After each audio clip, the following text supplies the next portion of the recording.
task force says it will not allow miscreants to disrupt the peace of the country during the December 7 polls.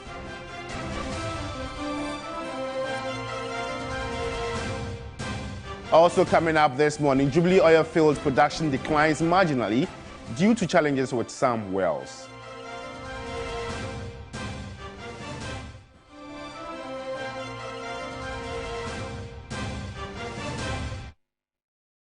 We've got details of these and many more coming up shortly. Do stay with us. And we are your election command center. Trust us for credible reportage before, during, and after the general elections.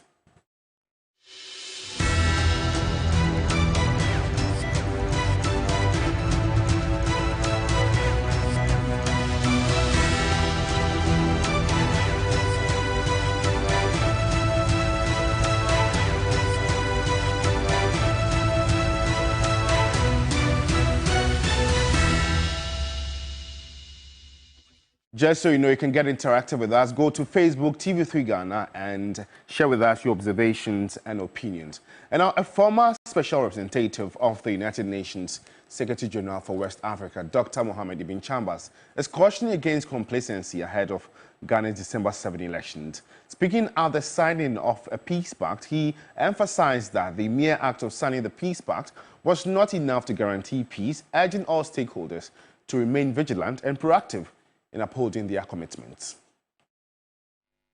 After weeks of heated debate and skepticism from the National Democratic Congress, the party finally joined hands with the New Patriotic Party and other contenders to reaffirm their commitment to peace, signing the much-anticipated peace pact ahead of the December 7 elections. The ceremony was nothing short of symbolic, as NDC flag-bearer John Dramani Mahama and MPP's Dr. Bawumia put pen to paper. Speaking at the event, spearheaded by the National Peace Council and IDEC, flag-bearer of the National Democratic Congress reiterated his party's commitment to a peaceful election, but emphasized the need for trust in the process. We in the NDC remain eternally committed to the building of a peaceful and prosperous country. However, it is all well and good for us to commit to peace and recite beautiful platitudes. All the efforts at building peace before, during, and after the 2024 elections would come to naught or be undermined if there is mistrust and insincerity on the part of those in authority. He called on stakeholders to match their words with actions, calling for impartiality from institutions to ensure a peaceful environment for voters. There is reason to be concerned that the signing of this pact, though well-intentioned, could amount to nothing if it is not followed by concrete actions to guarantee the peace by the stakeholders and government. Events and happenings during the last election and during the Awaso West Wuogon by-election create considerable doubts about the genuineness of some of the commitments that we might make today. For his part, flag-bearer of the NPP, Dr. Bawumia, exuded confidence in Ghana's democratic process and peace. We have shown that it is possible to rise above our differences and unite. I am certain of two outcomes. Ghana will win and peace will reign. My plea to everybody involved in the electioneering process is to take responsibility for ensuring peace and harmony seriously, and to demonstrate that we are not reluctant Democrats. After the signing, Dr. Mohamed Ibn Chambers warned against complacency. The weight of the burden has shifted to the Electoral Commission, to the Ghana Police Service and supporting security agencies, party and other political activists, the media, and the judiciary. There can be no complacency. Ghana's past successes are no guarantee or assurance of current or future performance. Nothing should be taken for granted. In reaction to this, a founding member of the New Patriotic Party, Dr. Nyawo Tamaklo, says signing a peace pact must come with justice for victims of the 2020 general elections. Speaking in Ghana tonight, he said a peace pact is meaningless until there is equal justice for all. Take a listen. One thing that we all have to be careful about. Yes, these peace pacts have been signed for the past, I think this is the 4th time, if my memory could serve me right. And we have unfortunately seen what has happened, even though these peace pacts have been signed. I personally don't believe that just putting a pen to paper means anything. Peace, you can't have justice without peace. Nowhere in the world can you have justice without peace. Or you can't have justice without peace. We have signed this pact, as I said earlier on several occasions, and yet there have been serious malfeasances to the extent that people lost their life. Recently, as recent as possible, I think in 2020, 8 people lost their lives, and nothing was done about it. Absolutely nothing. So I asked myself at that time, what were the religious bodies doing and those responsible for this sort of pacts? Nothing has happened. Government did nothing, and they did nothing. Now, there's one thing a lot of us have forgotten. As I speak to you now, we have within the system militias. They are militia. What is going to be done about this militia? Have they been talked to? Have they been seen by the security agencies? Have they been... Dr. Nyao Tamaklo is a leading member of the MPP. In more news this morning, the National Election Security Task Force has assured that they will not allow miscreants to disrupt the peace of the country during and after the December 7 elections. At a stakeholder meeting with labor unions on Thursday, a security plan was outlined, including comprehensive deployment details for all identified flashpoints. The Security Task Force held the meeting with Labour at the newly built press centre, which will be used to facilitate all media briefings during the elections. The Inspector General of Police, Dr. George Akufudampari, indicated that the security forces will ensure Ghana's democracy is safeguarded. For this election and beyond, the blueprint we have developed for the first time in the history of this country to mainstream election security into the totality of security arrangement and make election security a process and not an event, we have 30 years from now in mind.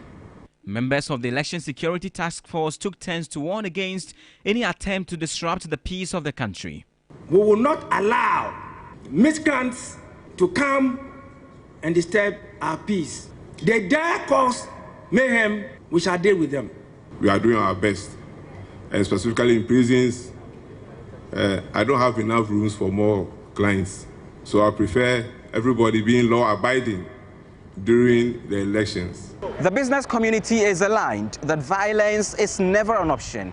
Looking at the international inflows that the country receives from oil to other essential commodities, they want peace to reign after the elections so that businesses will continue to thrive. We asked a number of questions regarding the era of high-tech and the use of AI and the use of fake and deepfake related news that could trigger violence and trigger circumstances that could call the security to service. And therefore, once they are prepared on all this space, we believe they will leave a footprint that will make Ghana proud. When there's an issue here, it's the business community who will be affected most. Our properties are immobile. We cannot move with them. The Electoral Commission has warned against any forms of misinformation and disinformation, warning individuals not to interfere with any of the processes during the elections. Your responsibility is to go and cast one ballot. You don't have to stop anybody from voting. It happens at times that even between spouses, somebody will be threatened that I belong to party A. If you're my wife or husband, you belong to party B. If you don't change, there'll be divorce. Ghana's democracy will once again be tested after the country dropped in the Global Peace Index and lost its position as the second most peaceful country in Africa. And that was a report by my colleague Christian Yale. And our media coalition comprising the Ghana Journalists Association and the Ghana Independent Broadcasters Association have described the move by the Electoral Commission to restrict media access to election coverage as a threat to transparency, accountability and credible reporting. At a press conference in Accra, the coalition called on the EC to give unfettered access to the media. At a press conference to discuss recent developments on the media landscape, the coalition argued restricting media access to voting and collation centers would increase the risk of misinformation and disinformation, which could undermine the integrity of the elections. The coalition reviewed after raising concerns with the EC. The Commission agreed to engage with them further. The EC, according to the coalition, has requested a formal proposal from the GJ and GEBA on how to ensure unrestricted media access. The EC must give unfettered access to the media at all the levels of voting and collation of ballots. The parties agreed that GJ and GEBA should present a proposal to the EC on the way forward, which we are working on as we speak to you. We believe restricting access to the media will not be in the best interest of transparency, accountability, and access to information, which is always a major partnership essential for these elections. Additionally, the coalition criticized the Ghana Police Service for excluding them from a recent meeting with editors to discuss election security.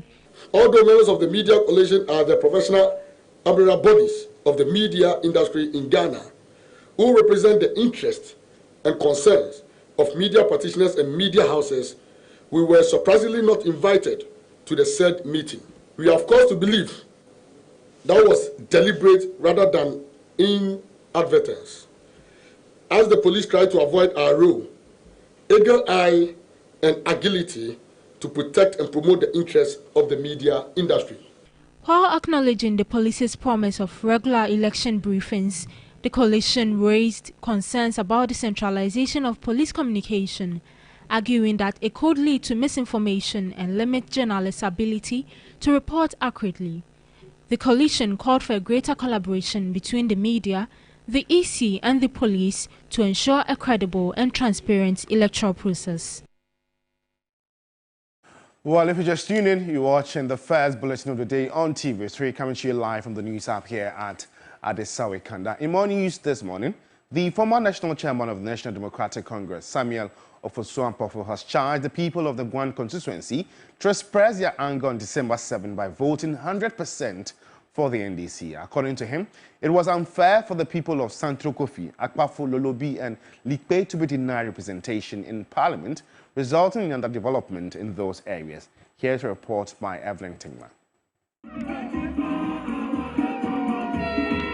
The former national chairman is with the NDC vice presidential candidate on a campaign tour in the Oti region, addressing the people in Likpe, one of the areas that did not have a representation in Parliament in 2020. Samuel Ofosu-Ampofo said there were conspiracies that were hatched to make sure the people of Guan do not get a representation in Parliament, and charged them to show their anger by voting massively for the NDC on December 7th. The anger of the people of Guan, Lolobi, Akpafo, Santro Kofi, and Likpe are so angry that they will vote beyond 100%. They will not be 1%. I don't accept it. You will have to hit 100%. And if there is a possibility of going beyond 100, go beyond 100. To show that your anger, you will not fight, you will not insult, you will not do anything. But all your anger will be transferred through your tongue.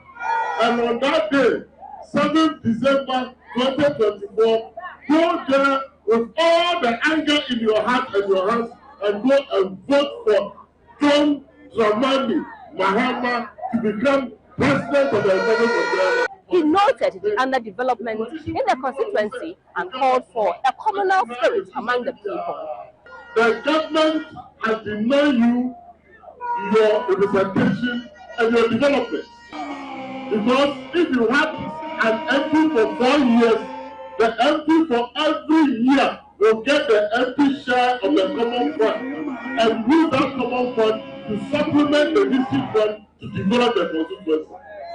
advocacy is coming and ASAT is coming your way. The NDC Vice Presidential candidate, Professor Nana Jane Opoku Ajiman, says she was surprised to see some persons in Guan still campaigning for their opponents after all the unfair treatment meted out to them in 2020.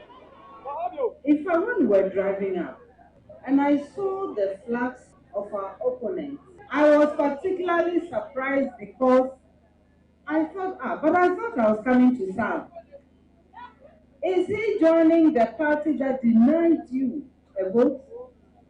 Is he coming from that party? It means he's been sympathetic to the party the last 4 years. What did he do? We are supposed to be practicing a democracy. And in a democracy, this kind of disenfranchisement, this kind of disrespect can happen. And now you want to come and tell us you want to join the people who cause our pain. The team also canvassed for votes in the Guan constituency as well as the Akoya constituency, urging the people to come out in their numbers on December 7 and vote massively for John Dramani Mahama and the parliamentary candidates for victory. Evelyn Tingma, TV3 News, Lipe. Well, let's still stay in the camp of the NDC because its presidential candidate, John Dramani Mahama, has criticized government for the high cost of living in the country, blaming poor leadership for the economic woes. In the final phase of his Greater Accra campaign, the former president did not shy away from taking on the current regime for the weakened currency and the poor form of the Black Stars. Christian Yale reports. The streets of Nima were abuzz Thursday night as mammoth crowd gathered to welcome the NDC presidential candidate John Dramani Mahama into the constituency for the final phase of his Greater Accra regional campaign. The noise level reached a fever pitch as many anticipated the message he had for the constituent. John Mahama spoke about the rising cost of living, talked about the skyrocketing food prices, and also touched on how the city to dollar rate has worsened under this regime.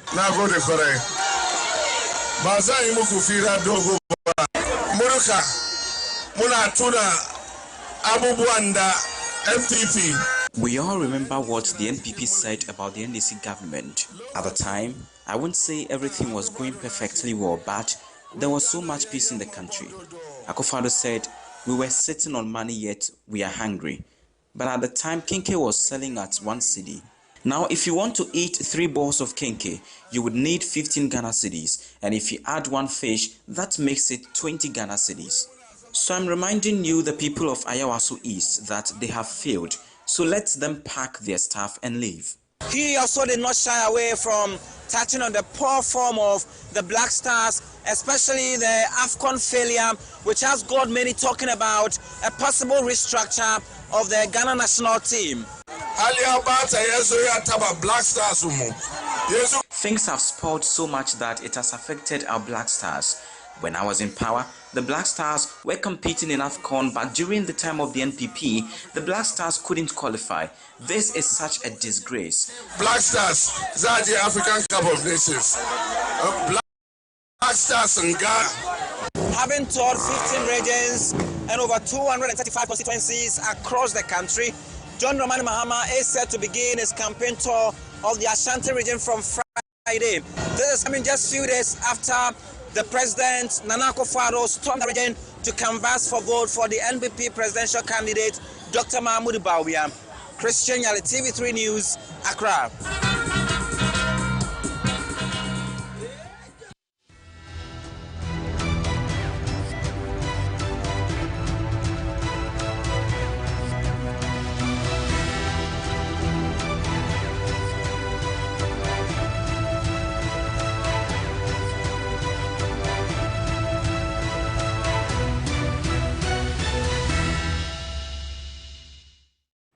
You're still watching the morning news here on TV3 with me, Josh Quinning. And now industry players in the green financing space have identified gaps in Ghanaian businesses, which often lead to their inability to access capital. Chief Executive Officer of the Association of Ghana Industries, AGI, Seth Chumakwaba, at this year's Green Financing Facilitator Program says small and medium-scale enterprises must be supported with plans and skills to unlock financial assistance. The project, dubbed the Green Finance Facilitator, falls under the GIZ's Support to Private and Financial Sector program and is aimed at facilitating the flow of capital into projects that drive economic growth and environmental sustainability. CEO of the AGI, Seth Chumakwaba, said the challenge in the sector stems from poor quality of projects or proposals submitted to assess the available competitive funds and therefore called for support for SMEs. Going green is no more an option. It's becoming mandatory somehow, even though it's not in our statutes. As business people, we're looking for opportunities all the time. And it's becoming clear that without going green, you lose out a lot of opportunities. Going green protects our environment and supports our sustainable development, but it has also become a very important strategic tool as a business. So for businesses, going green is key. And it is the reason why, as an association, we have always expressed interest in supporting our members. Head of Programs Support with the Private and Financial Sector at GIZ, Christian John, says it will also create jobs in critical sectors such as clean energy, sustainable agriculture, and green infrastructure. This green finance facilitator is addressing exactly that kind of gap, where we offer for companies to send in their application, and then we will see how much we can help them in support of getting really a bankable project. Because on the other hand, we also work with the financial institutions because we are aware of the requirements, what they have. And so that will then hopefully lead to more bankable programs in the green sector. And our Tullow Oil's November 2024 trading update released today, November 28, has revealed that production on Ghana's Jubilee oil field slowed to 89,000 barrels per day by the end of October 2024, slightly down from the 90,000 recorded in July. The Oil Exploration and Production Company attributed the decline to operational challenges on some wells within the Jubilee field. In the report, Tullow explained that production fell short of expectations due to the underperformance of J69P well, an issue previously flagged. The company also pointed to unplanned downtime at the Ghana Gas Company's onshore gas processing plant and reduced water injection caused by power outages as factors impacting production. Despite the setback, Tullow Oil expressed optimism that measures already implemented alongside ongoing production enhancement activities would help reverse the declines in the second half of 2024. Additionally, Tullow announced plans to deploy a 4D seismic program in Ghana starting January 2025. The initiative is expected to provide critical data for optimizing well locations and advancing future drilling programs. Tullow Oil also highlighted overdue payments from the government of Ghana amounting to $40 million for gas supplied from the Jubilee and 10 fields. The company noted that resolving this debt would significantly enhance its financial position by year-end. Well, on that note, we end the morning news. For more news updates, just log on to our website, s3news.com. Also, it's 8 days to the general elections. Make TV3 your credible media house for all the election-related, coverage. My name is Josh Quinning. Thanks for watching. Always a pleasure coming your way. Good morning.